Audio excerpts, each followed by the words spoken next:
അപ്പൊ ഗൈസ് നമ്മൾ ഇന്ന് എന്താ കഴിക്കാൻ പോണ?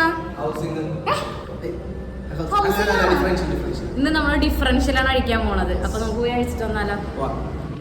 അപ്പൊ എങ്ങനെയാണ് ഗൈസ്, നമുക്ക് പരിപാടി അടങ്ങിയല്ല. അപ്പൊ അതേ നമ്മൾ ഡിഫറൻഷ്യൽ അഴിച്ച് തുടങ്ങിയിരിക്കുകയാണ്. പണ്ടൊക്കെ നമ്മുടെ ഈ എസ് ലോരൊക്കെ റോട്ടിൽ കൂടെ പോകുമ്പോൾ ഞാൻ ആലോചിച്ചിട്ടുണ്ട് കേട്ടോ, ഇതിന്റെ മൂട്ടിൽ എന്തുട്ടാണ് ഈ ഒതളങ്ങ കണക്ക്, ഈ സാധനം ഇത് എന്താണ്, ഇതിന്റെ അകത്ത് എന്താണെന്നൊക്കെ ഞാൻ ആലോചിച്ചിട്ടുണ്ട് കേട്ടോ.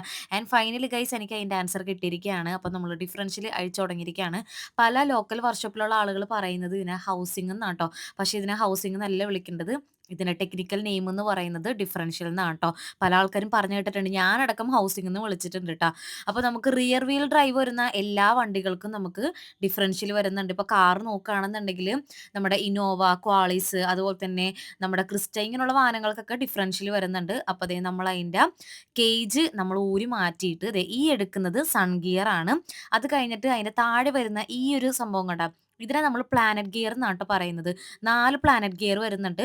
അത് ഘടിപ്പിച്ചിരിക്കുന്ന ഈ പ്ലസ് പോലത്തെ സാധനം കണ്ട, അതിനെ നമ്മൾ സ്പൈഡർ എന്നാണ് ട്ടോ വിളിക്കുന്നത്. അത് കഴിഞ്ഞിട്ട് വീണ്ടും നമുക്കൊരു സൺ ഗിയറും കൂടെ അതിൻ്റെ താഴെ വരുന്നുണ്ട്.